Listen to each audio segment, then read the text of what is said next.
ये मैंने क्या किया? क्रोध के कारण दोनों ने एक दूसरे को श्राप दे दिया।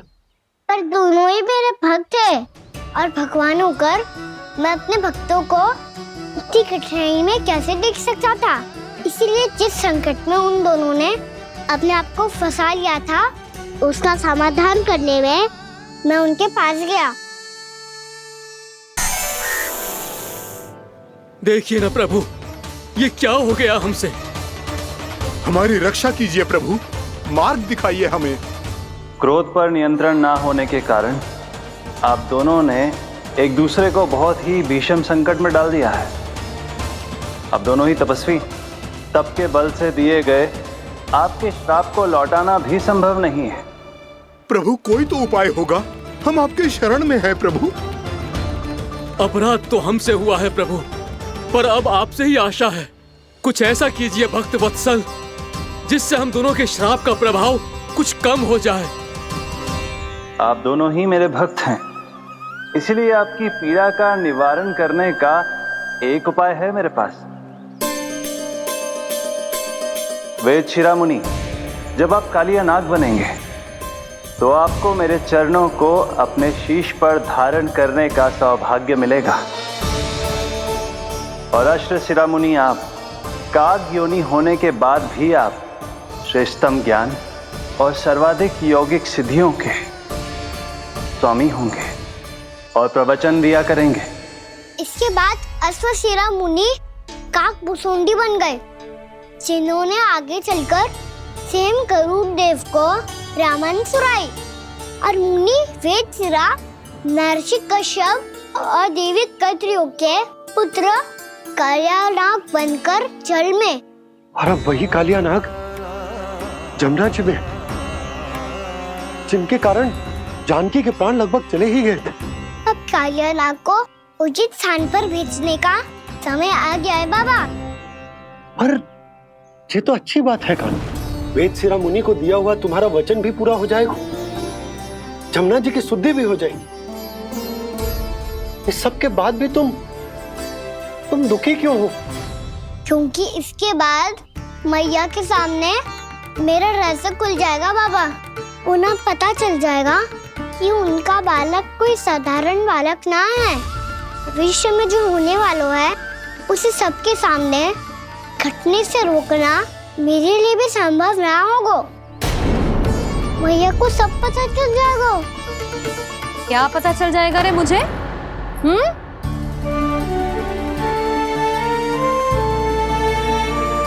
यही कि सबसे अधिक प्रेम मैं आपसे ही करता हूँ। अब बस भी कर, चलो भोजन के लिए बुलाने आई थी तुम दोनों को। भूखा थोड़े ना रहने दूंगी अपने लल्ला को, मेरा लल्ला दुर्बल हो जाएगा ना। आप खिलाओगे तो ही खाऊंगा। हाँ ठीक है, मैं ही खिलाऊंगी। अब चल, आओ जी, चल।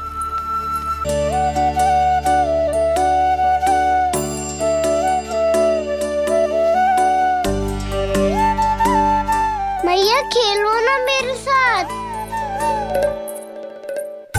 मैया सुनो ना, मेरी बात ना मानोगी? अभी बहुत कार्य पड़े लल्ला, देख जानकी को औषधि भी देने जानो है ना। औषधि मैं दे दूंगा, फिर तो खेलोगी ना आप मेरे साथ। पिछले कुछ दिनों से अपनी मैया का अधिक से अधिक प्रेम पाने का प्रयास करो है काना। इसका तो एक ही अर्थ हो सकता है कि कछु बहुत बड़ो होने वालों है। कान्हा रुक जा लल्ला।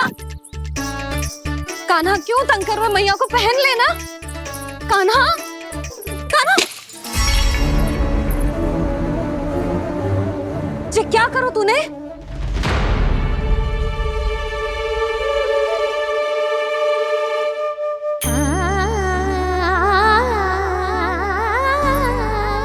अच्छा ठीक है, अब मुंह लटकाने की आवश्यकता ना है। ये ले।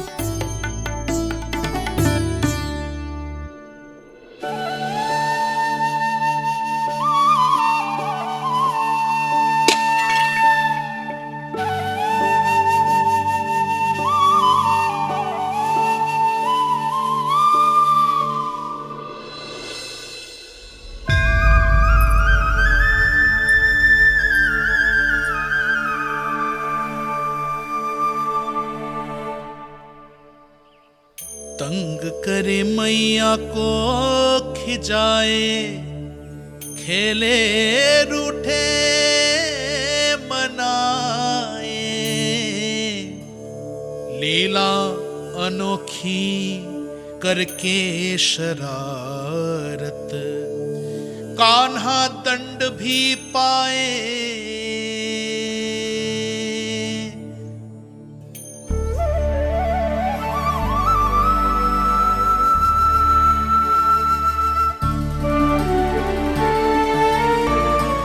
रूठना मनाना, खेलना खिलाना, पहले शरारत करके क्रोध दिलाना और फिर क्षमा मांग लेना, ये सब जानबूझकर कर रहे है कान्हा। जैसे जीवन भर के लिए अपनी मैया की ममता को अपने हृदय में समेट कर रखना चाहते हो। कैसे कैसे करूं उस कालिया से मित्रता, कैसे करूं उसका उपयोग?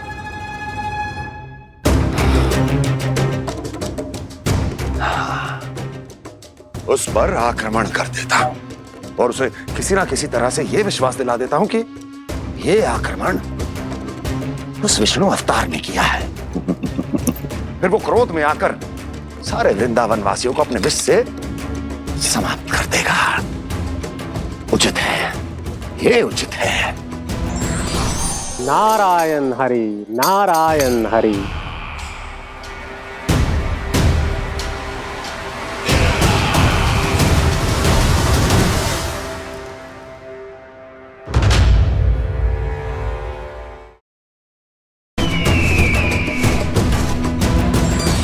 नारायण हरि, नारायण हरि।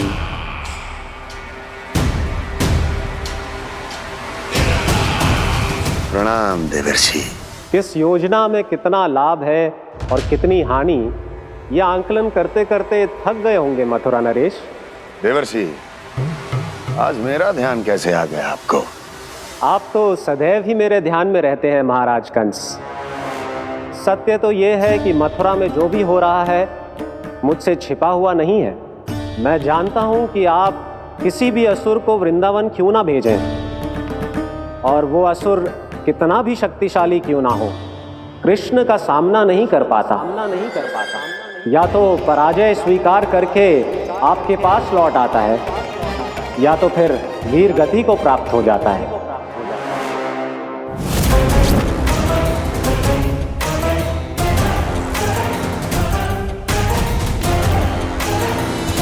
वाह, मुझे मेरी असफलताएं स्मरण कराने आए हैं, मेरे घाव को खुरेदने आए हैं, उन पे नमक छिड़कने आए हैं।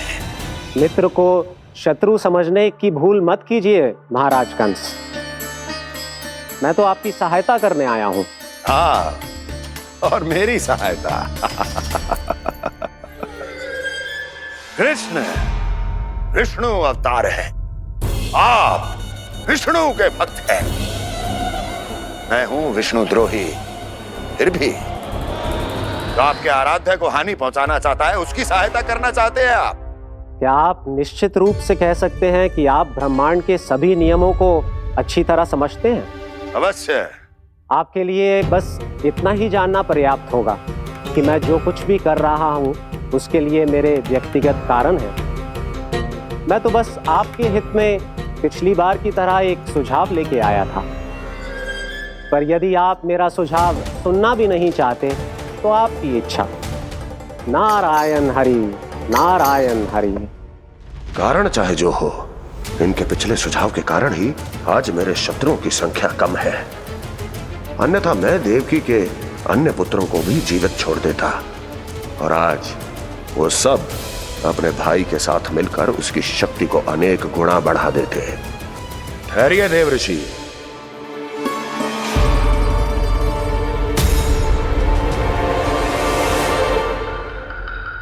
बताइए, क्या सुझाव है आपके पास? मेरे सुझाव का नाम है कालिया नाग।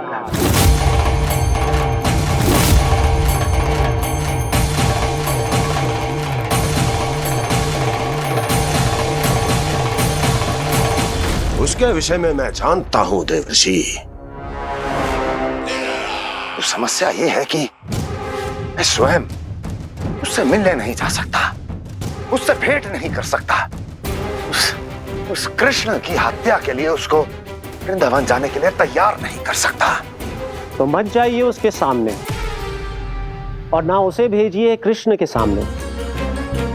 हर बार आप किसी ना किसी असुर को अपने शत्रु के क्षेत्र में भेजते हैं, जहां शत्रु उसका सामना करने के लिए पूरी तरह से तैयार होता है और आपका असुर मारा जाता है। इस बार शत्रु को युद्ध स्थल चुनने का अवसर मत दीजिए महाराज। इस बार योजना का जाल ऐसे बुनिए कि कृष्ण स्वयं उसके पास जाने के लिए विवश हो जाए। कालियानाग स्वयं काल है, मृत्यु का दूसरा नाम है। उसके विष का उपयोग अपने लाभ के लिए कीजिए महाराज। वैसे कालिया के विष की अधिकता का अनुमान तो होगा ही आपको।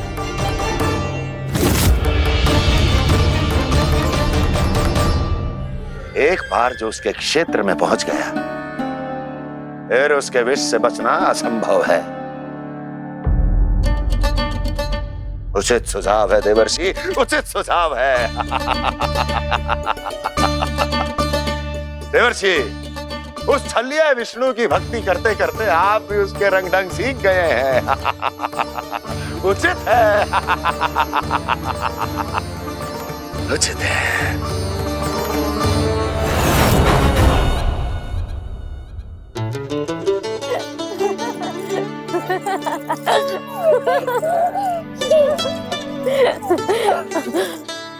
बस बस, बहुत आनंद ले लियो लल्ला। बस अब दूध पी ले। ठहर ठहर, गर्म है। जी ले पी।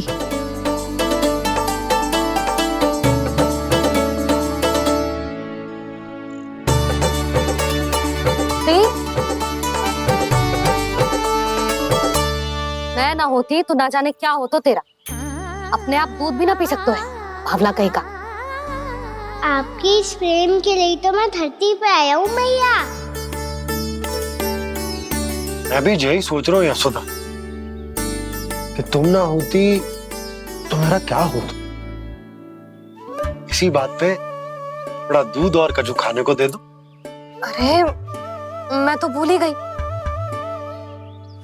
तनिक ठहर जाओ जी, दूध पी लेना तो आपके लिए भी कछु ले आती हूँ।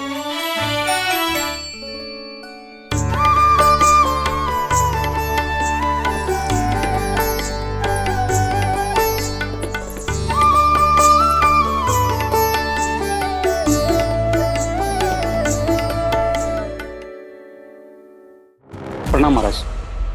आपकी आज्ञा के अनुसार बिल्कुल वैसा ही पत्र तैयार किया है जैसा आप चाहते थे।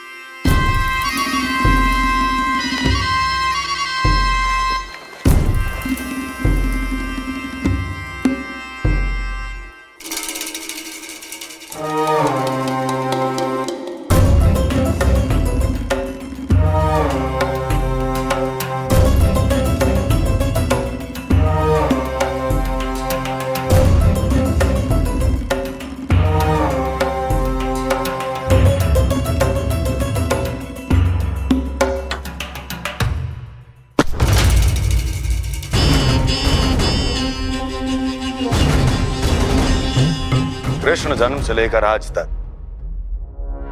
ये मेरी सबसे महत्वपूर्ण योजना है। इसका सफल होना निश्चित है दूत, किंतु केवल वही करना जैसा मैंने कहा है। जाओ।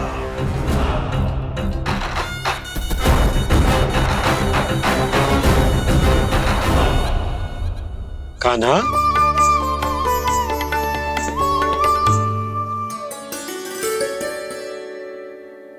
क्या होगा? बाबा मैं चाहता हूँ कि मैया की स्वमता क्रिस्टल फ्रेम की वर्षा मुझ पे सरते ऐसे होते रहे। वो तो होती रहेगी लल्ला। अपने लल्ला के लिए किसी मैया का प्रेम कभी कम हो सकता है भला? नंदराज, वो मथुरा से एक दूत आयो है महाराज कंस का राजपत्र लेके।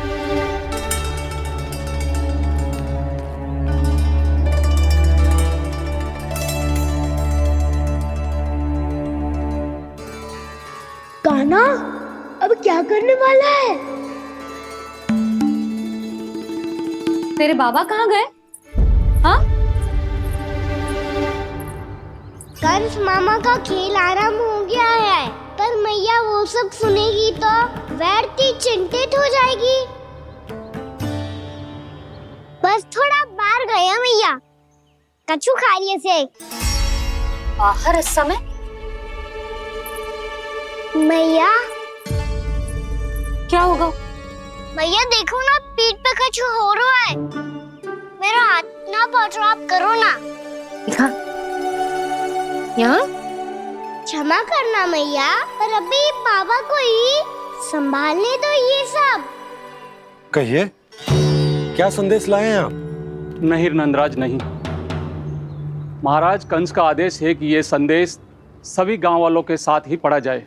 ठीक है, मैं गांव वालों के सामने पढ़ दूंगा, पर मुझे तो दीजिए पढ़ने के लिए। महाराज की आज्ञा का पालन करना आपके लिए भी आवश्यक है नंदराज। सभी गांव वासियों की सभा बुलाइए। बंसी, सभी गांव वालों की सभा बुलाओ। राजपत्र में ऐसा क्या संदेश भेजो है कंस ने? अब मेरे पत्र को पढ़कर सब भौचक के रह जाएंगे। और वो कृष्ण, उस कृष्ण के पांव के नीचे से तो भूमि खिसक जाएगी, आकाश फट पड़ेगा, बिजलियां गिर जाएंगी।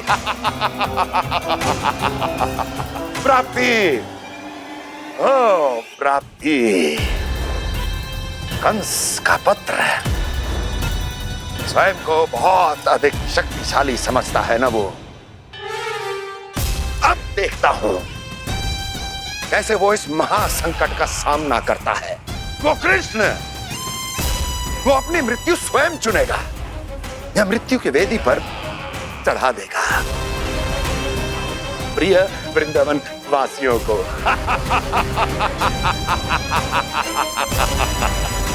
अब आएगा आनंद प्राप्ति, अब आएगा आनंद। सबको इकट्ठा करवा के ही पढ़वाएगो। अवश्य ही कोई विशेष संदेश दिया होगा कंस ने।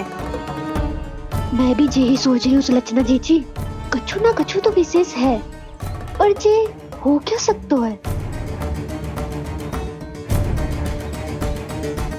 हाँ, बात तो सही है। ऐसा क्या हो सकता है? सभी गांव वासियों के सामने कहा जाए, कछु तो विशेष अवश्य लग रहा है। बाहर तक कोलाहल क्यों हो रहा है? मैया, मैया, अब क्या होगा? मैया देखो ना, सर पे कछु हो रहा है। लल्ला, नारायण ने तुझे हाथ दिए हैं ना? पीठ की बात अन्य थी। अपने सिर की सेवा स्वयं कर। सर पे तो हाथ पहुंच रहा है ना?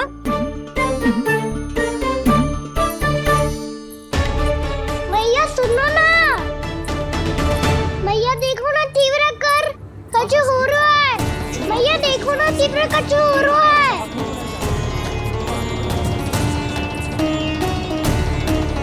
सब लोग आ चुके हैं, अपना संदेश सुनाइए आप। गोपराज नंद और सभी वृंदावन वासियों को सूचित किया जाता है कि मथुरा अधिपति और आप सभी के महाराज कंस ने कल सुबह भव्य पूजा का आयोजन किया है। इसके लिए राज्य को वृंदावन के क्षेत्र के निकट यमुना नदी के मध्य में खिलने वाले 1 कोटि कमल के पुष्पों की आवश्यकता है।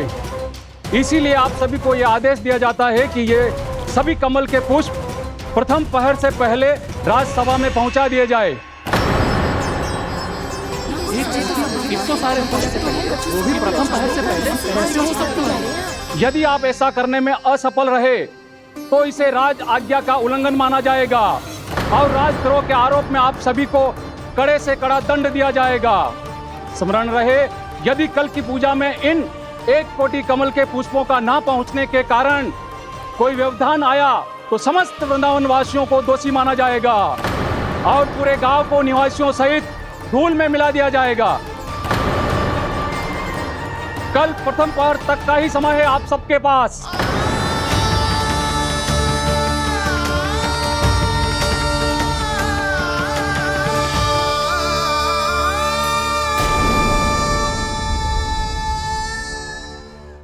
कमल पुष्प, वो भी कल प्रथम प्रहर में? ऐसे कैसे संभव है? और कोई साधारण पुष्प ना, यमुना नदी के मध्य खिलने वाले विशेष कमल के फूल चाहिए उन्हें। लेकिन यमुना नदी में तो कालिया नाग ने विष घोल के रखा है, तो फिर कैसे हो पाएगा? यह संभव है। हमारी मृत्यु का संदेश भेजा राजा कंस ने।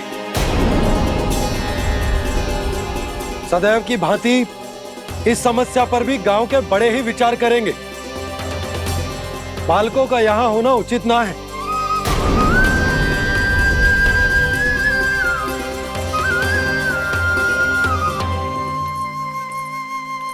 लल्ला ले, जे गेंद ले, जा अपने सखाओं के साथ खेल।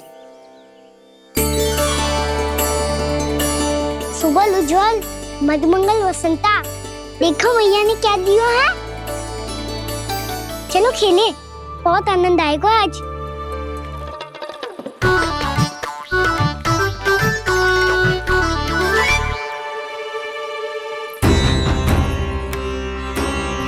भानु, बंसी, जाओ और शीघ्र ही वो घेरे का कार्य समाप्त करो।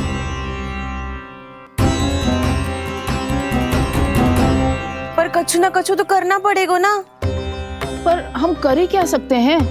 पुष्प लाने को और कोई उपाय है भी तो ना। मैं चला जाऊंगा जमुना जी में। वैसे भी मेरे जीवन के कितने दिन शेष बचे हैं। गांव के लिए, समाज के लिए कुछ करके मरूं, तभी तो शांति मिलेगी। ना काका, यदि आप उस विषैले जल में छलांग लगा भी दोगे, किंतु 1 कोटि कमल पुष्प एकत्रित कर पाना आपके लिए संभव ना है। इससे अच्छा है कि मैं चला जाऊं। यदि मैं मर भी गया तो मेरे पीछे रोने वाला कोई ना है। किसी को कहीं जाने की आवश्यकता ना है। गोप नरेश होने के नाते ये मेरा कर्तव्य है कि मैं आप सबकी रक्षा करूं। नंदराज, आपको जाना है तो जाओ। हरिया, काका, भैया सब चले जाओ। लेकिन आपको पता है वहाँ का जल कितना विषैला है। आप लोग एक क्षण भी जीवित नहीं रह पाओगे। फिर कैसे इकट्ठा करेंगे 1 कोटि कमल पुष्प? आप बात तो सही कह रही हैं शांति। उस दुष्ट कंस ने ऐसी मांग रख के हम सबको फंसा दिया। हम में से कोई भी क्यों ना चला जाए और इस संकट का समाधान ना निकले को। कान्हा, बताना कौन सा खेल खेलें? गेंद पकड़ खेलते हैं। पर एक बात सुन लो सब, कोई भी तीव्र गति से ना फेंकेगा गेंद को। भैया ने फ्रेम बनाई है मेरे लिए। सब तैयार हो?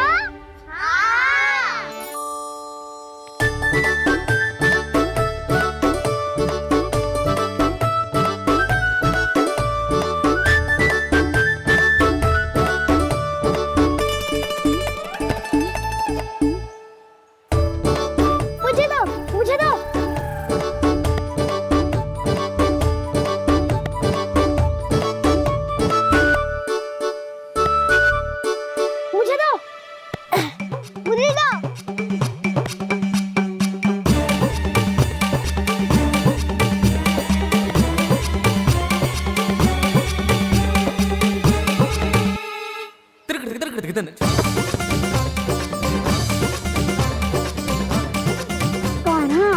इतनी धीरे से फेंकेगो तो कैसे आनंद आएगो? थोड़ा बल लगा के फेंक। हाँ कान्हा, हम अभी बड़े हो गए हैं, तू अब भी छोटे बालकों की तरह फेंक रहा है।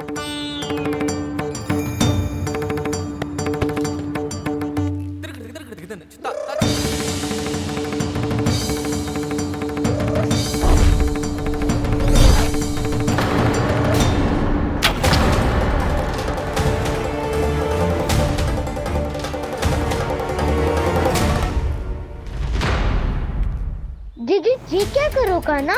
गेंद तो डूब गई।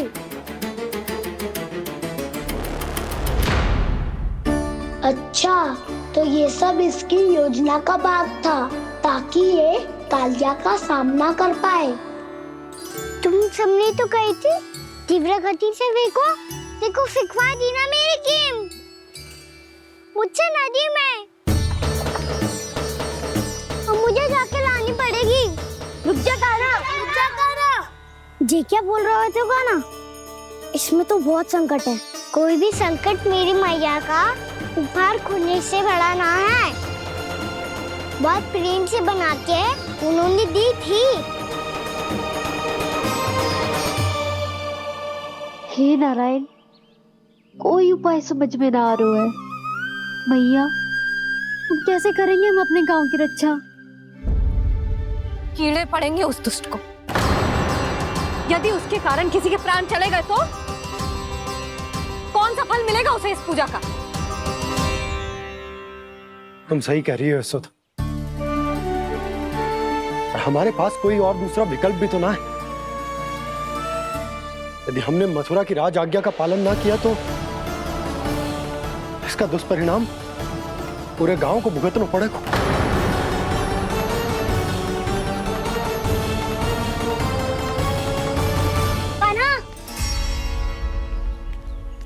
तुम्हें पता है कि तू भगवान है, दिव्य है, बहुत शक्ति है तुझ में, पर फिर भी हम तुझे विषैले जल में ना जाने दे सकते। कुछ होगा तो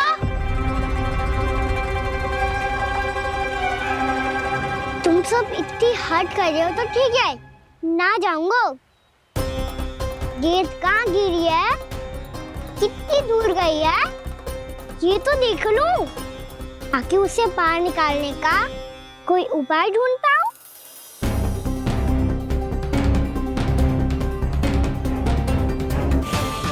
हाँ।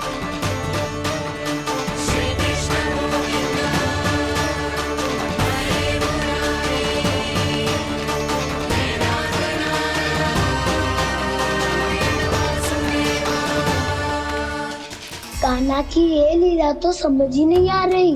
पहले इसने देवश्री नारद को मथुरा जाकर कंस को भड़काने के लिए कहा, फिर स्वयं ही दुखी भी हो गया कि अब इसका रहस्य सबके सामने खुल जाएगा।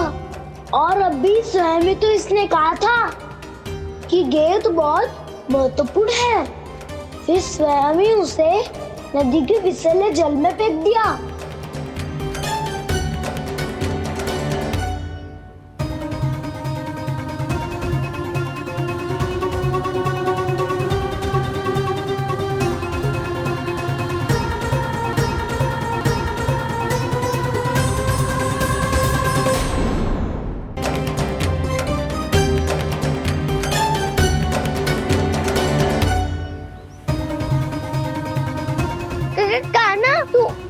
ऊपर क्यों चढ़ रहा है?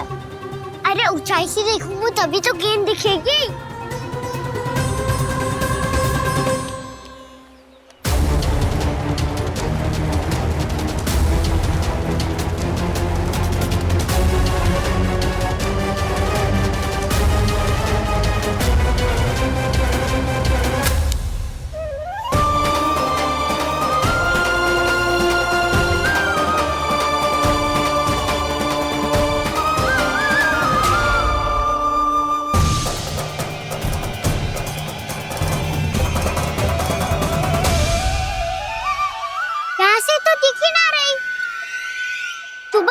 से फेंकी थी ना? ना वहाँ से फेंकी थी। कहाँ से? देखा ना वहाँ से। समझ ना आ रहा, ठीक बताना कहाँ से फेंकी थी?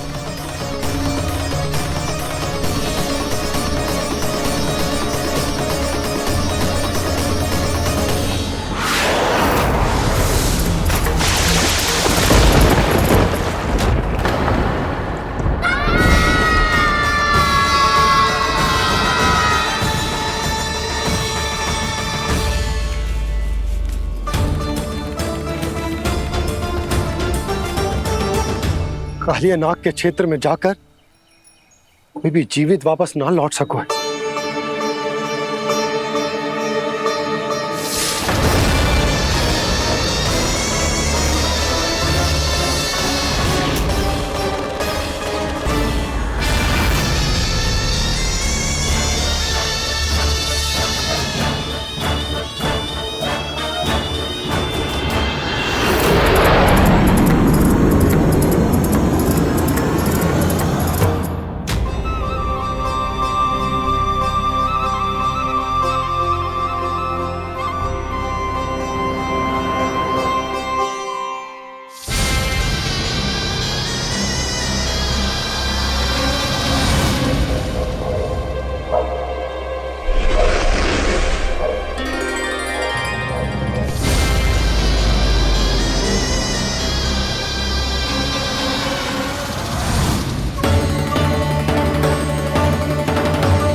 कालिया नाग तो उसे देखते ही निकल जाएगा।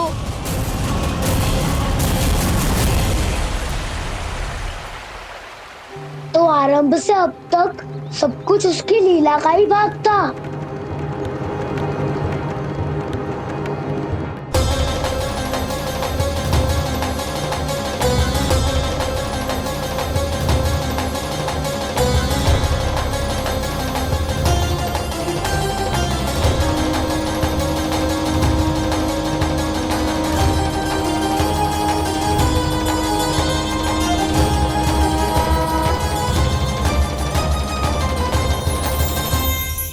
इतना सुंदर रूप, मन मोहने वाली मुस्कान, अद्भुत तेज और भगवान जैसी दिव्यता। कौन हो तुम? हाँ, तुम्हें देखकर तो हम सब सम्मोहित ही हो गए।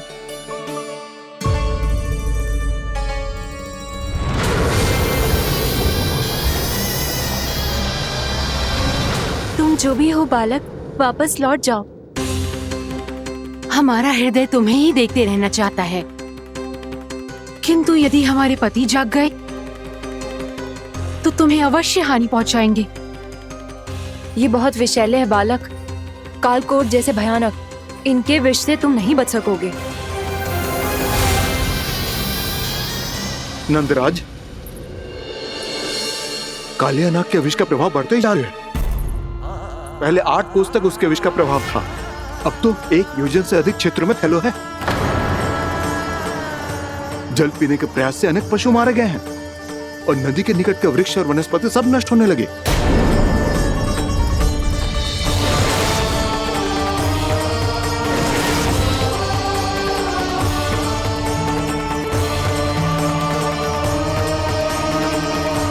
इनके विष की तीव्रता इतनी अधिक है बालक कि इनके संपर्क में आने वाले को तड़पने का भी अवसर नहीं मिलता। इनके विष की अग्नि क्षण भर से भी कम समय में प्राण वायु को जलाकर राख कर देती है।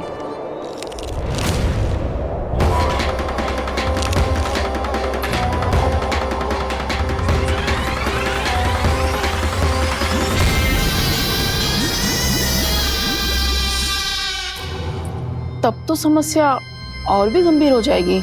मैंने तो सुनो है कि कालिया नाग कम से कम 2 योजन लंबा है, सैकड़ों फन है उसके।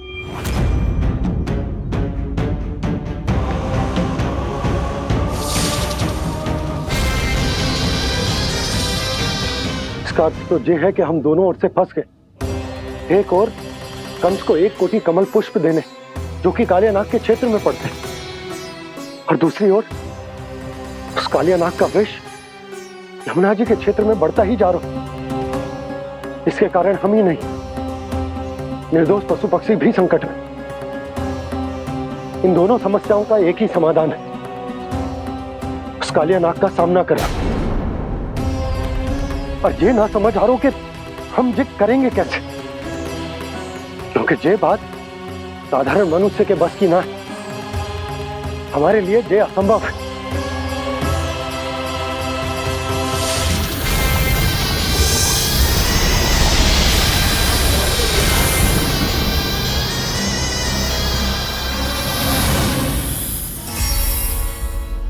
अब तो तुमने अपनी आंखों से भी देख लिया बालक, ये कितने विषैले हैं। नींद में भी विष उगलते हैं। इससे पहले कि तुम्हें कुछ हो जाए, चले जाओ यहाँ से, मान लो हमारी बात। आप सब मुझे जानती भी नहीं और फिर भी मेरी इतनी चिंता कर रही हैं आप। माँ की ममता भेदभाव नहीं जानती। तुम भी किसी के पुत्र हो और हम सब भी माँ हैं। एक माँ को हर बालक में अपनी ही संतान दिखाई देती है, इसलिए हम तुमसे विनती करते हैं, वापस चले जाओ, बचा लो अपने प्राण। मेरी चिंता मत कीजिए, मुझे कुछ नहीं होगा। होगा, अनर्थ होगा यदि ये उठ गए तो।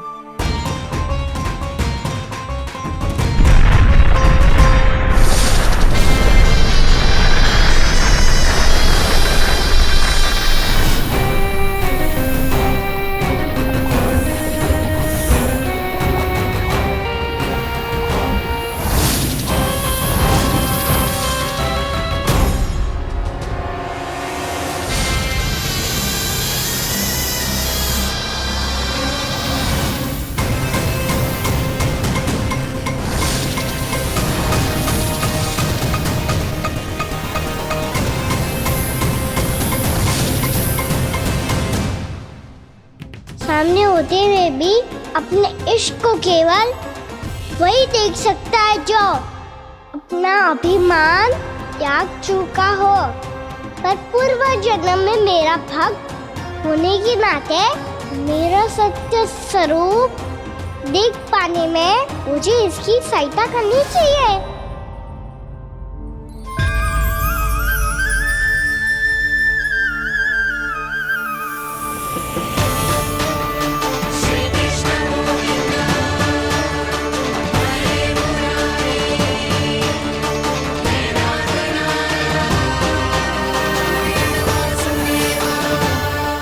देखो हमारा छोटा सा कान्हा कैसे डट के खड़ा हुआ है, इतने विशालकाय, इतने महाभयंकर सबके सामने।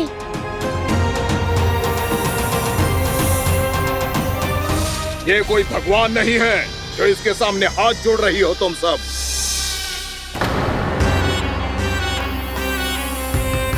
एक सामान्य साधारण बालक है ये, जो ये तक नहीं जानता कि इसके सामने है इसका काल, कालिया।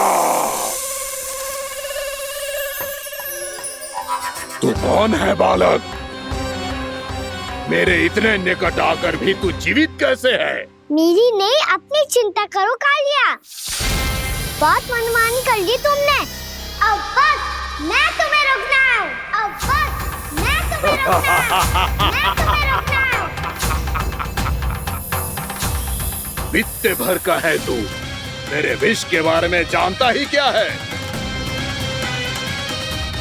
और कहता है मुझे रोकने आया है। किससे? किससे रोकना चाहता है तू मुझे? मुझे क्रोध दिलाने की भूल मत कर बालक। अपनी फुंकार से ही तेरी इस मुस्कुराहट को अंतिम मुस्कुराहट बना सकता हूं मैं। शीघ्र बता, कौन है तू और किसने भेजा है तुझे?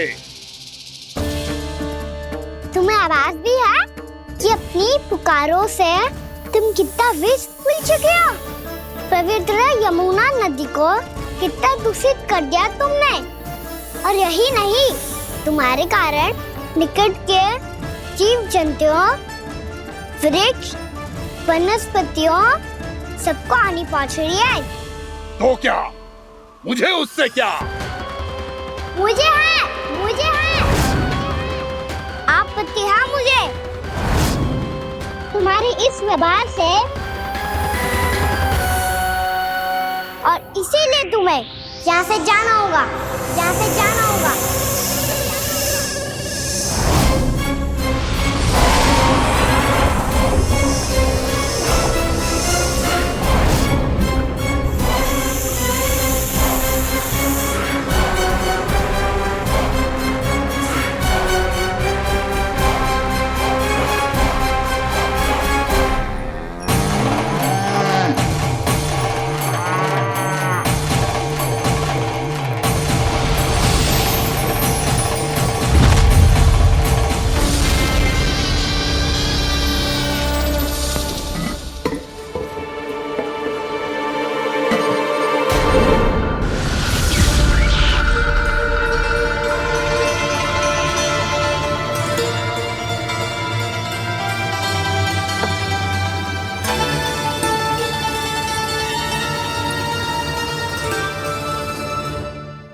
मुझे आदेश देने का साहस भी कैसे किया तूने?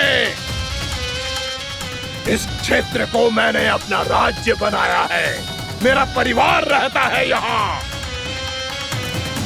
और तू मुझे यहाँ से जाने के लिए कह रहा है? हाँ, क्योंकि तुम्हारे यहाँ रहने के कारण अन्य जीवों को हानि हो रही है, और मैं ऐसा नहीं होने दे सकता। मैं तो बस वही कर रहा हूँ जो एक सर्प का स्वभाव है। विष फैलाना स्वाभाविक है मेरे लिए, इसलिए मुझे चुनौती मत दे बालक। चुनौती तो मैं दे चुका हूँ कालिया। अब तो बस तुम्हें स्वीकार करनी है।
नहीं दे रहा हूँ।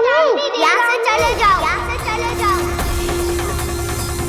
अपनी भूल को पहचानो कालिया। तुम जो कर रहे हो वो अनुचित है।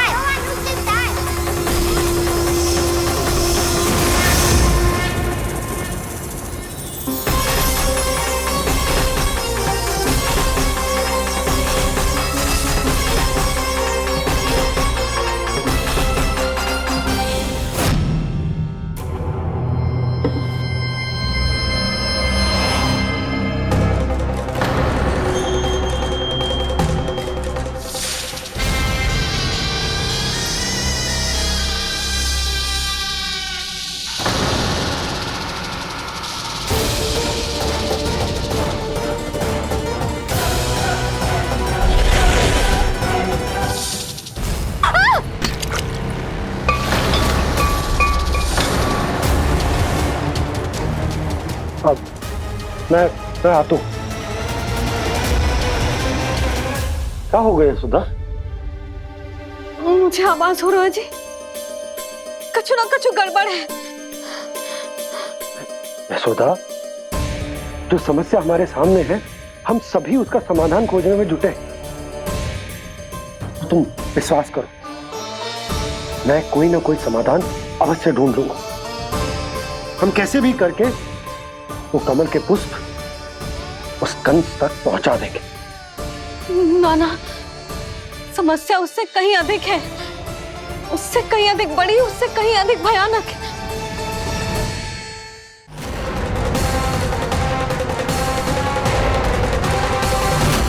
विस्की ये बूंद से ही सबके प्राण चले जाते हैं। इसने तो विस्की धारियां फेंकी है खाना पे। कान्हा कैसे बच्चे को अधिक विष से?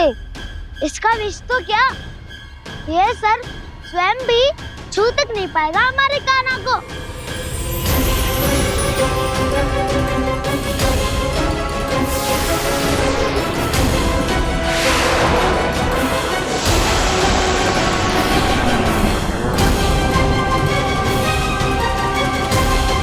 तुम्हारे सखा को, मेरे भाई को कोई हानि नहीं पहुंचा पाएगा। ये कान्हा का सत्य चाहे जो हो बलराम, पर अभी तो जो एक बालक ही है ना। देखो कैसे विष के कारण स्थिर हो गया है।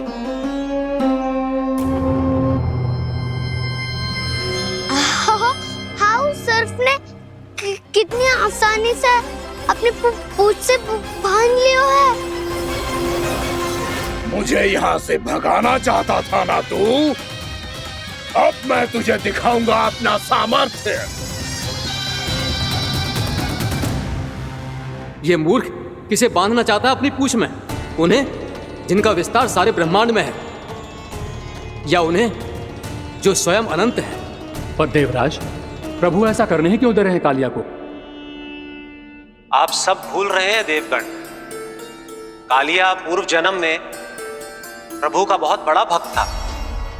उसी भक्ति का फल मिल रहा है अब इसे। वैसे भी भक्तों के मन का भाव सबल हो तो भगवान तो सहज ही बंध जाते हैं।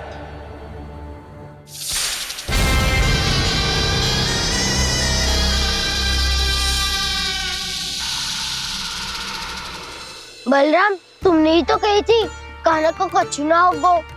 देखो उस दुष्ट ने चारों ओर से जकड़ लियो है।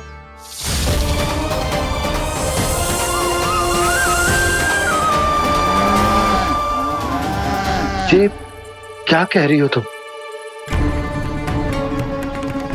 जसोदा जी, क्या हुआ? घबरा क्यों रही हो आप? सुलक्षणा, मुझे आभास हो रहा है कुछ बहुत बड़ी अनहोनी हो गई है। नंदराज, नंदराज, नंदराज!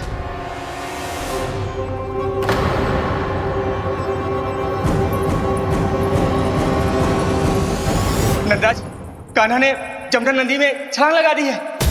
कान्हा ने जमदग्नि नदी में छलांग लगा दी है। कान्हा ने जमदग्नि नदी में छलांग लगा दी है। कान्हा जमुना में कूद गया है। मुझे लगा था आज कछु गड़बड़ होने वाली है। मुझे आज कान्हा को ना जाने देना चाहिए था।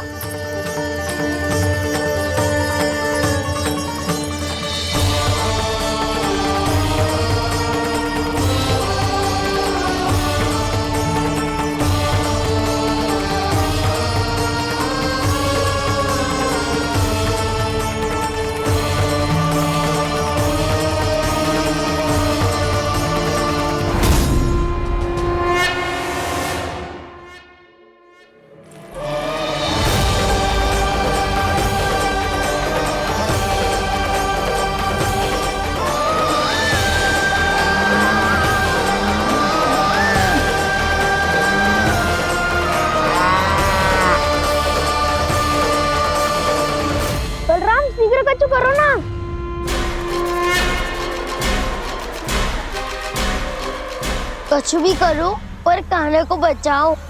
नाग बहुत भयंकर है, कान्हा अकेले ना संभाल पाएगा इसे।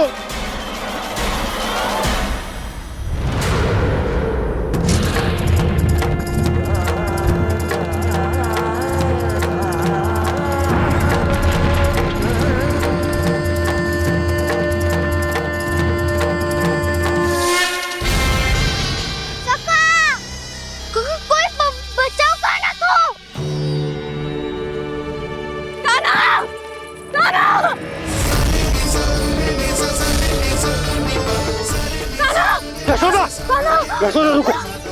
छोड़ दो मुझे, प्लीज छोड़ दो मुझे। जीजी संभालो, बावली हो गई है। जीजी संभालो। कान्हा, कान्हा।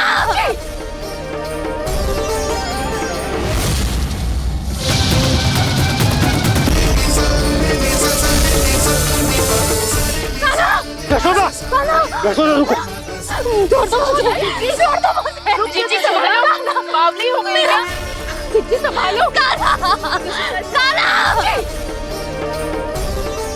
देखो अब कैसे तुम्हारे अस्थियों को तोड़कर छोटे छोटे टुकड़ों में बदल दूंगा मैं।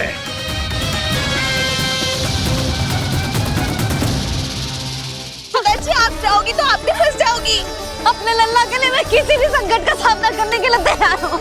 छोड़ो ना यशोदा, हमें कोई और उपाय खोजना पड़ेगा। कोई और उपाय?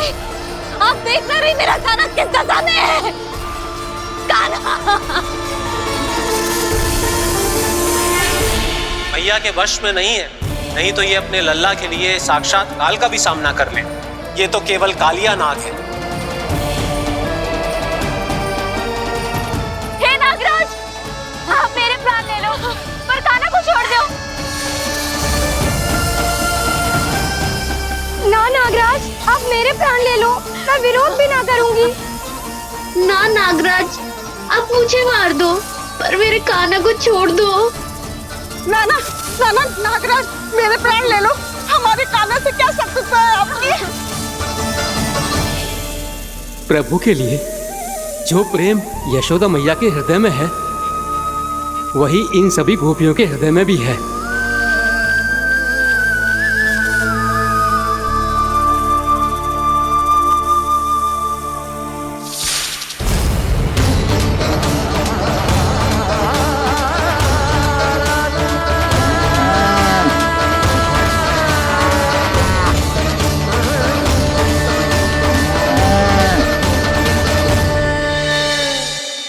यशोदा, यशोदा,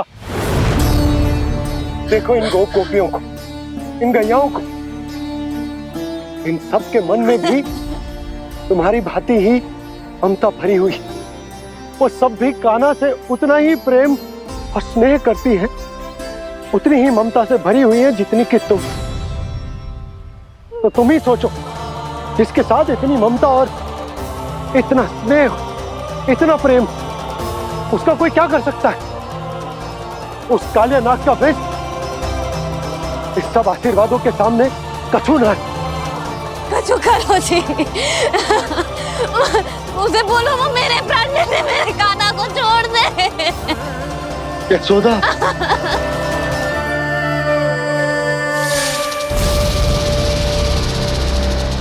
केवल इन्हीं में नहीं देवराज, नाग पत्नियों के हृदय में भी ममता का वही प्रेम उमड़ रहा है। देखिए। मैं आपके हाथ जोड़ती हूँ स्वामी, इस बालक को छोड़ दीजिए। ये अवश्य ही कोई दिव्य आत्मा है स्वामी।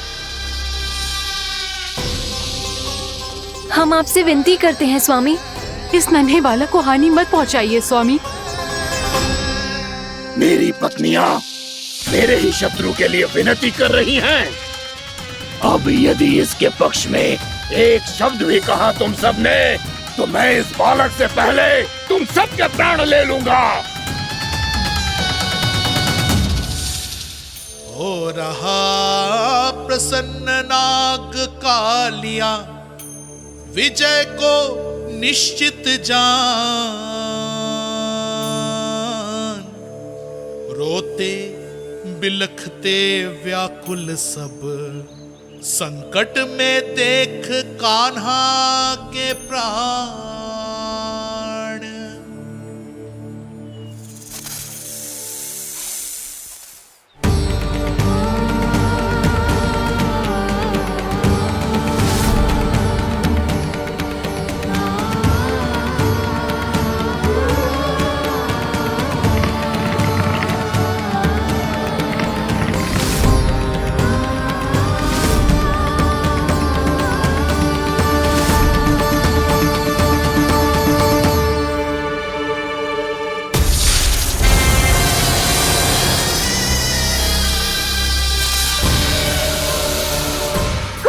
जी मेरे लल्ला को बचा लो, कोई तो कुछ करो। जीजी संभालो जीजी ना। यशोदा, यशोदा तुम शांत हो जाओ, मैं कान्हा को वापस लेकर आऊंगा, मैं रक्षा करूंगा उसकी। ना नंदराज, नंदराज नहीं, कम से कम आप तो समझो नंदराज, कालिया के पास आप जाओगे तो आप भी फंस जाओगे।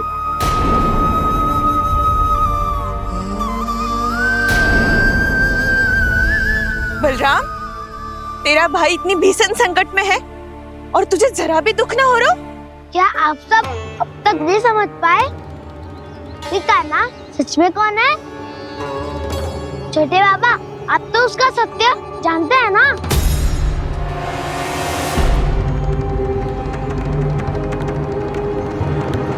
मानता हूँ कि आप सब कान्हा के रहस्य के बारे में नहीं जानते, पर क्या उसके जन्म से आज तक घटी एक से बढ़कर एक विचित्र घटनाओं को भी भूल गए हैं आप सब? भूल गए हैं कि कैसी पूतना जैसी राक्षसी उसका कुछ बिगाड़ नहीं पाई, कैसे तरनावती जैसा भयानक राक्षस उसे एक खरोच भी नहीं दे पाया था।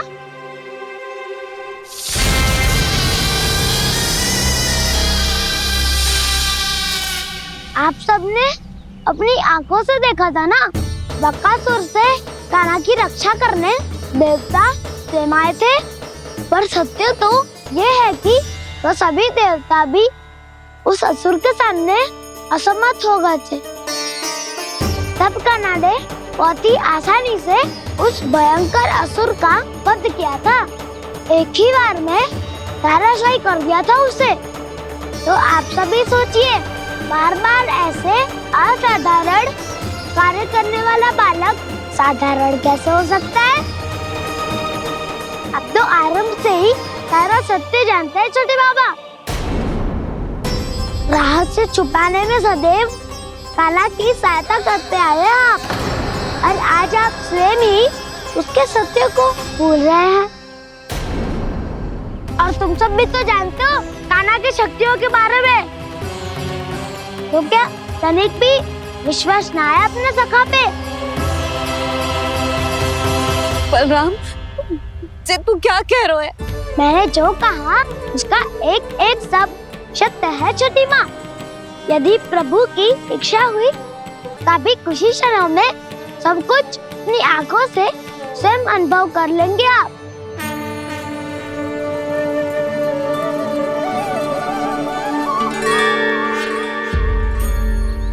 शांताकारं भुजगशयनं पद्मनाभं सुरेशं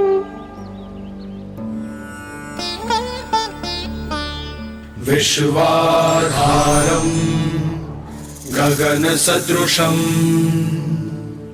मेघवर्णं शुभांगं लक्ष्मीकान्तं कमलनयनं योगी वीरध्यानगम्यम्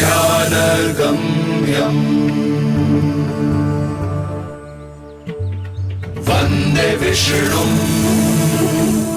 भवभयहरं सर्वलोकैकनाथम्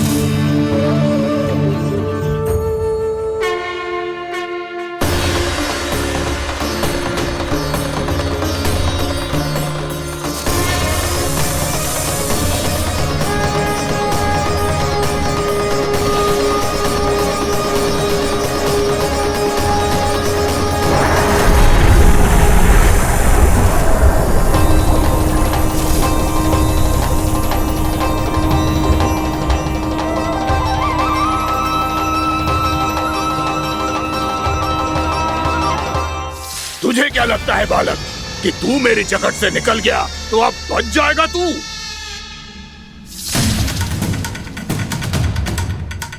मेरे विष से अपनी प्राण रक्षा करने में सफल रहा, मेरी जगत से भी छूट गया, पर मेरे दंश से नहीं बच पाएगा।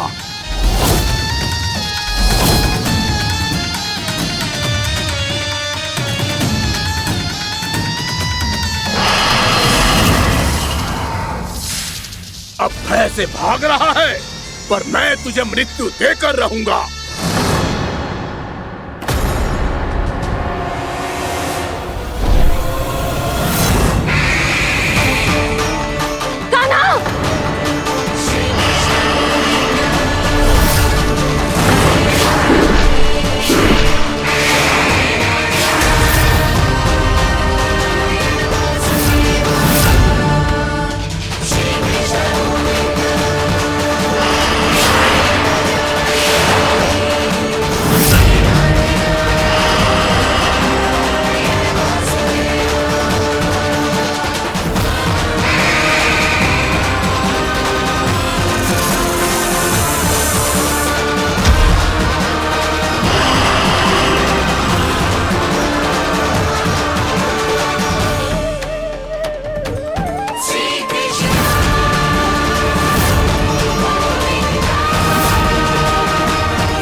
मेरा नन्हा सा कान्हा कितनी देर भाग पाएगा?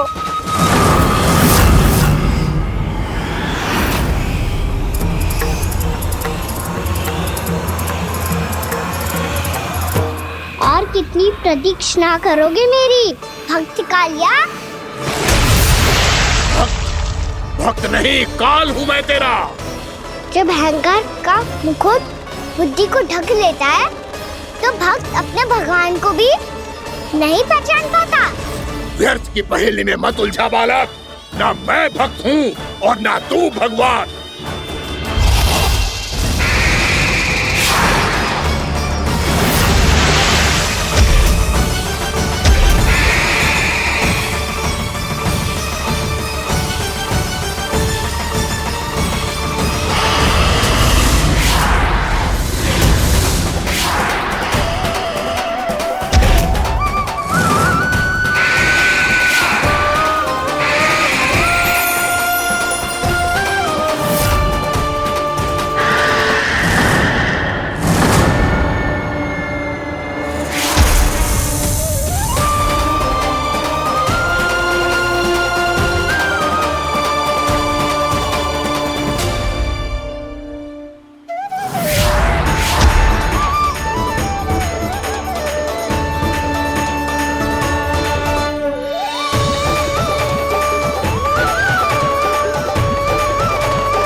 जिसके लिए इतने व्याकुल हो रहे थे, उसे छूकर कालिया नाग का हलाहल जैसा विष भी चरणामृत बन गया है और यमुना जी के जल में फैल चुके विष के प्रभाव को भी नष्ट कर रहा है।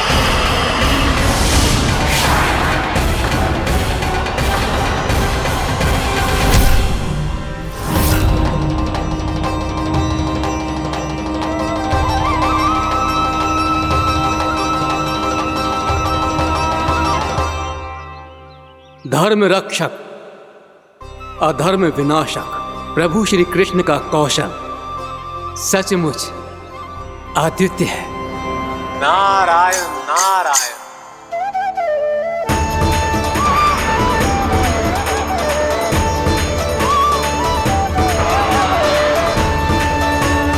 मेरा भाग तुम्हारे भीतर के अहंकार का प्रतीक है कालिया।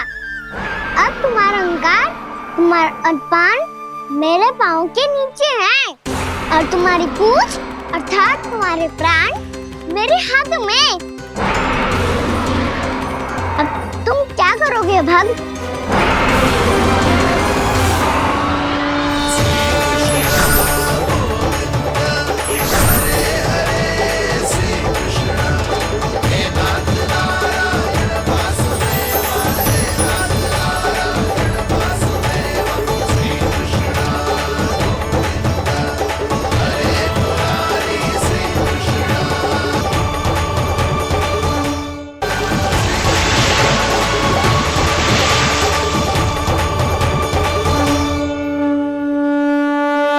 प्रभु, भले ये आपको पहचानने में असमर्थ हो, पर हम सब ने आपको पहचान लिया है।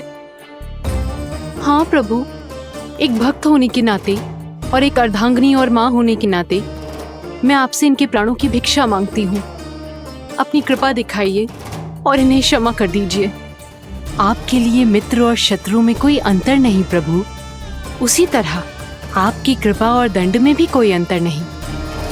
दोनों दया ही तो हैं, अकारण ही किसी को प्राप्त नहीं होती।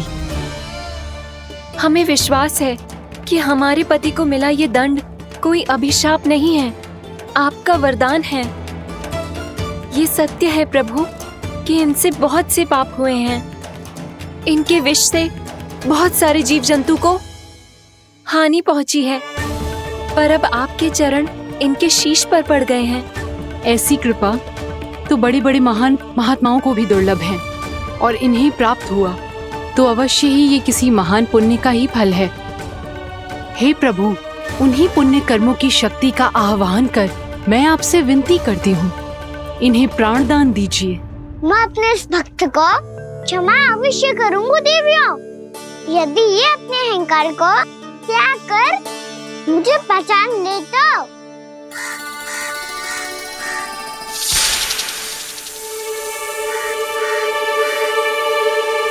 मैं तुम्हें श्राप देता हूँ, जितनी विषैली तुम्हारी जिह्वा है उतने ही विषैले सर्प बन जाओ तुम।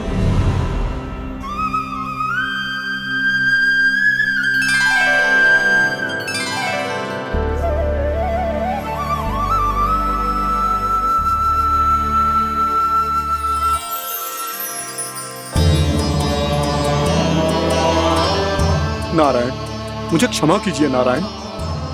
मैं तो आपका परम भक्त था, किंतु मैं आपको पहचान नहीं सका। इसका दंड तो मुझे मिलना ही था, किंतु मैं अब प्रायश्चित करना चाहता हूं। इसके लिए यदि आप मेरे प्राण भी ले लेंगे तो भी मुझे कोई दुख नहीं होगा। मैं अपना जीवन, मृत्यु और अपना अस्तित्व सब कुछ आपको समर्पित करता हूं। मैं तुम्हारे क्रोध के कारण श्राप मिला, जिसे विशाल सर्प के रूप में तुम्हारा जन्म हुआ, और सर्प का तो स्वभाव है विष फैलाना। इसीलिए तुम्हें दंड नहीं दूंगा मैं। सिर्फ सभी अपराधों का पश्चाताप कर लिया, इसीलिए मैं तुम्हें क्षमा करता हूँ कालिया।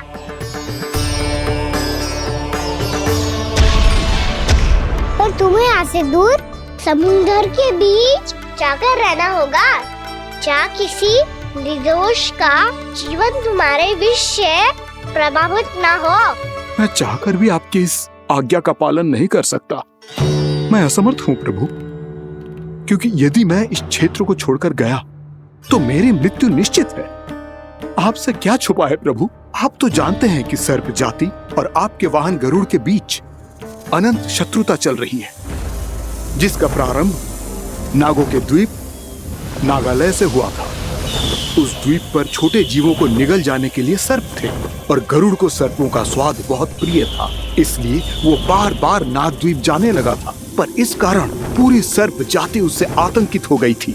इसलिए जब भी गरुड़ वहां पहुंचता तो सभी सर्प छिपने लगते। जब गरुड़ को इसका आभास हुआ तो उसे बड़ा क्रोध आया और वो उत्तेजना में भरकर सर्पों का शिकार करने लगा। भूख ना होने पर भी उन्हें मारने लगा। अब सर्पों के प्राण हरना उसके लिए खेल बन गया था। इस भीषण समस्या का समाधान ढूंढने के लिए पूरी सर्प जाति महान सर्प वासुकी के सामने इकट्ठी हुई। हे महान वासुकी, हमारी सहायता कीजिए। नागद्वीप पर गरुड़ ने आतंक मचा दिया है। पहले तो वो हमें अपना भोजन बनाता था, लेकिन अब हम उसके खेल का साधन बन चुके हैं।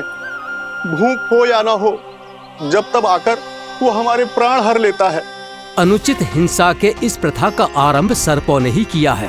पहले आप सबने पूरे द्वीप पर अधिकार कर लिया, फिर आहार के साथ साथ आनंद के लिए भी आप सभी ने निर्दोष जीवों की हत्या की।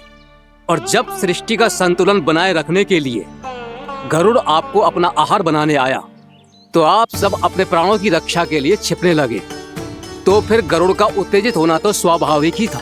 नागनाथ, जो हमने अन्य जीवों के साथ किया वही अब हमारे साथ हो रहा है, परंतु ये भी तो सृष्टि के संतुलन के विरुद्ध ही है ना? अवश्य है, इसलिए मैं गरुड़ से चर्चा करूंगा। धन्यवाद प्रभु।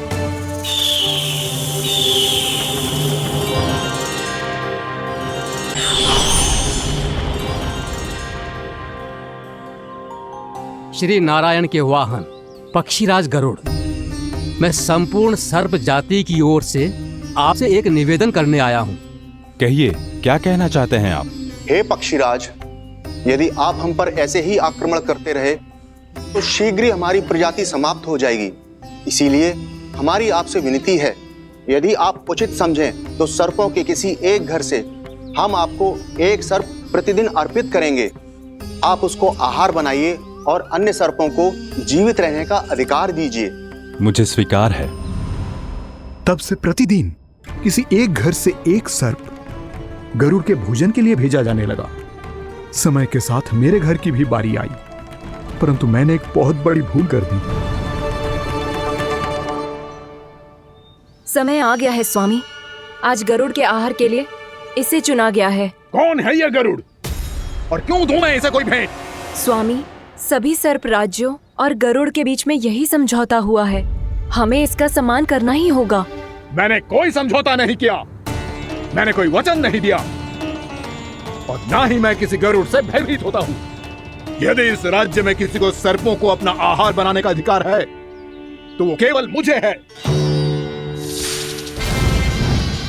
अब से गरुड़ को दी जाने वाली हर भेंट मुझे दी जाएगी, महाविषधारी महान नागराज कालिया को। यह और कुछ नहीं, मेरा अभिमान था प्रभु, और यह मेरे इस जन्म की सबसे बड़ी भूल थी, क्योंकि फिर जब गरुड़ को इस बारे में पता चला तो। कालिया, अभिमान में आकर तूने अपने काल को ललकारा है। जिस कालिया के नाम में ही काल छिपा है, तू उसे ललकारने का दुस्साहस कर रहा है गरुड़। स्वयं को भगवान विष्णु का वाहन कहता है, तो वाहन का ही कर्म कर। स्मरण रख, इस धरती के सर्वश्रेष्ठ योद्धाओं के लिए भी मैं मृत्यु का दूत हूँ। विनाश काले विपरीत बुद्धि। तुझ जैसे मूर्ख सदा इस युक्ति को सार्थक करते आए हैं। अपने विनाश को आमंत्रण किया है तो अब भोग।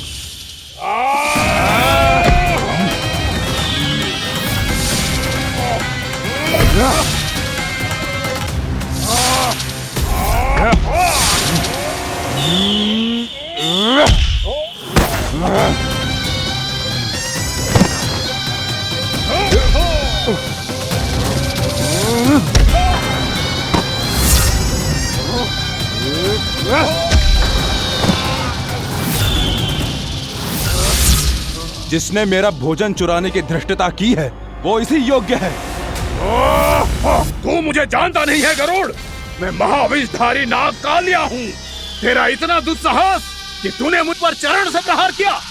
वाह!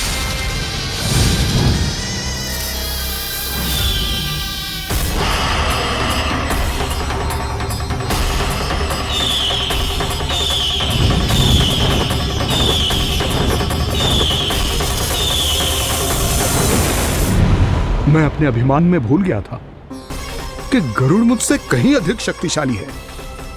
इसलिए अपने प्राणों की रक्षा करने के लिए मैं एक स्थान से दूसरे स्थान भागने लगा।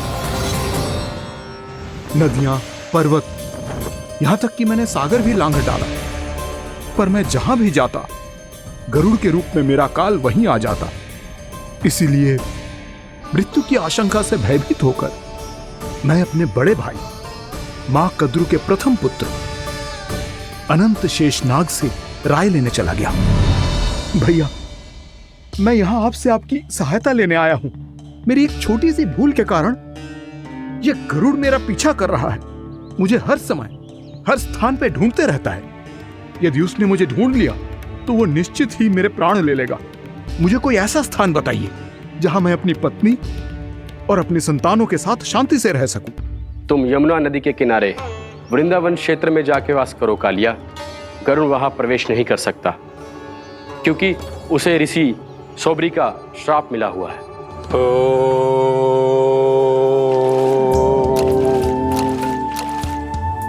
ध्यान और तपस्या का नित्य कर्म करते हुए ऋषि के मन में मछलियों के प्रति प्रेम भाव इतना बढ़ गया कि वो भूल गए सभी जीव खाद्य श्रृंखला का भाग होते हैं, और मछलियां भी इस नियम की अपवाद नहीं है।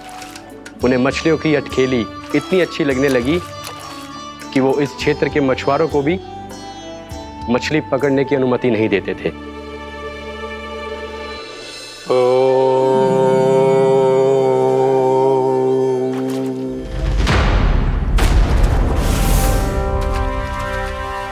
उस दिन वो उस पक्षी को नहीं रोक पाए, पर तब से सावधान रहने लगे। यहां तक कि अपने साधना से भी अधिक ध्यान वो पक्षियों पर केंद्रित करने लगे। ठहरो! इसी क्षण अपनी चोंच में पकड़ी इस मछली को छोड़ दो। तुम्हें इन मछलियों का आहार नहीं करना चाहिए पक्षीराज। ये तो खाद्य श्रृंखला का नियम है ऋषिवर। यदि मैं इनका आहार नहीं करूंगा तो कोई और पक्षी कर लेगा। मैं अपने आनंद या प्रतिशोध के लिए इनके प्राण नहीं ले रहा। ये तो बस मेरा भोजन है। पर यह मेरा तपस्या स्थल है। तुम यहाँ शिकार करके मेरी साधना में विघ्न नहीं डाल सकते पक्षीराज। यदि आपकी यही इच्छा है तो मैं आज के बाद यहाँ नहीं आऊंगा।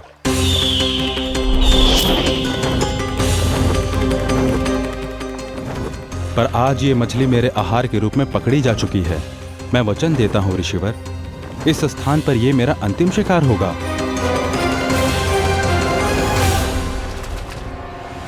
आज के बाद यदि तुमने वृंदावन की निकट उड़ान भी भरी तो तुम सैकड़ों टुकड़ों में फटकर मारे जाओगे पक्षीराज। ये मेरा श्राप है।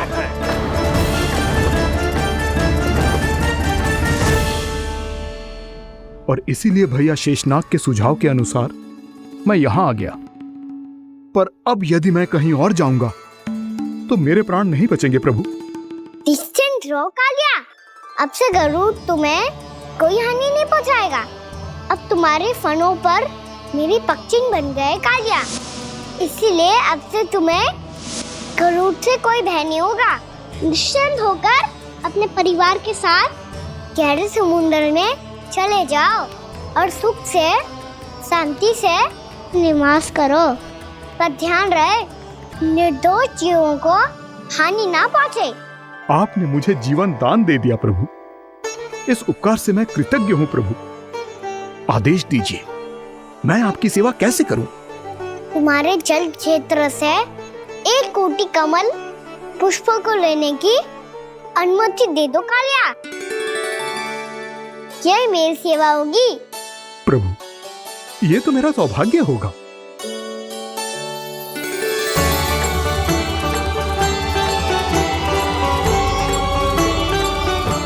1 कोटि के स्थान पर हम 3 कोटि कमल पुष्प ले आए प्रभु।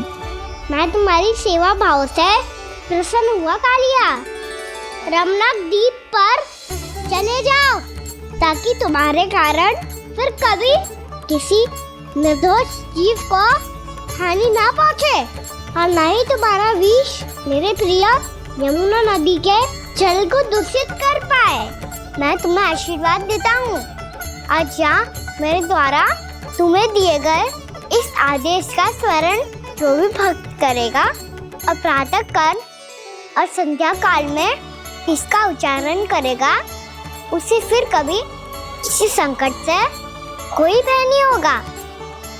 ये स्थान अब से काला कुंड के नाम से जाना जाएगा।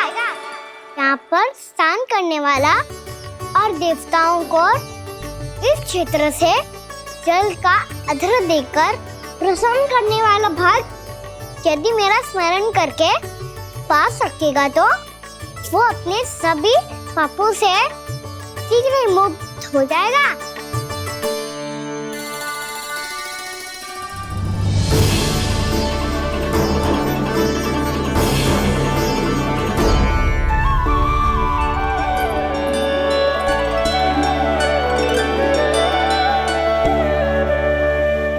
कौन है जी भगवान जिसने अभी अभी कालिया जैसे विशाल विस्तर का सामना किया? क्या एक साधारण बालक जो शीत की अधिकता से ठिठुर रहा है? क्या करूं? मैं लल्ला को ममता के आंचल में छुपा लूं या भक्त बनकर प्रभु की लीला देखती रहूं? क्या करूं मैं? कितना ठंडा था जल, बहुत सर्दी लग रही है। सर्दी से तड़पते हुए कैसे देखूं इसे? अभी जाके अपने पल्लू से सुखाती हूँ। हृदय से लगा के स्नेह की आंच दूंगी तो सर्दी पल भर में छूमंतर हो जाएगी।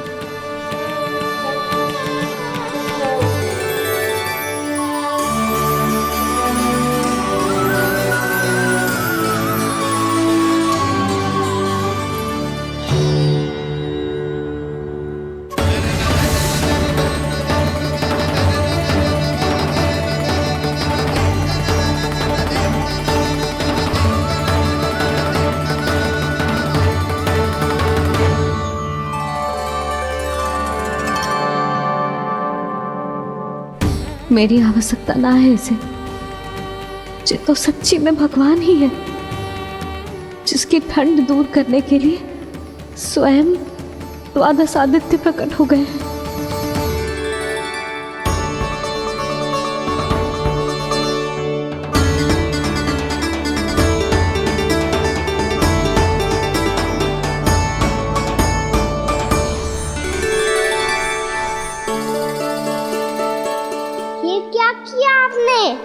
मैया मुझे अपने हृदय से लगाने वाली थी कि आप सब प्रकट हो गए। क्षमा कीजिए प्रभु, पर आपको भीगा हुआ देखकर, ठंड से ठिठुरता हुआ देखकर हमसे रहा नहीं गया। हम अपने वश में नहीं थे प्रभु। भक्ति से भावुक होकर हम प्रकट होने पर विवश हो गए थे। हमारी किरणें जैसे स्वयं ही फूट पड़ी और दौड़ पड़ी आपको सुखाने के लिए।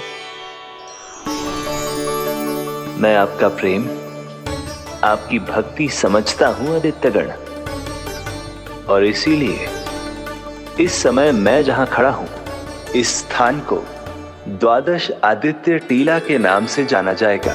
द्वादश आदित्य टीला के नाम से जाना जाएगा। हम धन्य हो गए प्रभु।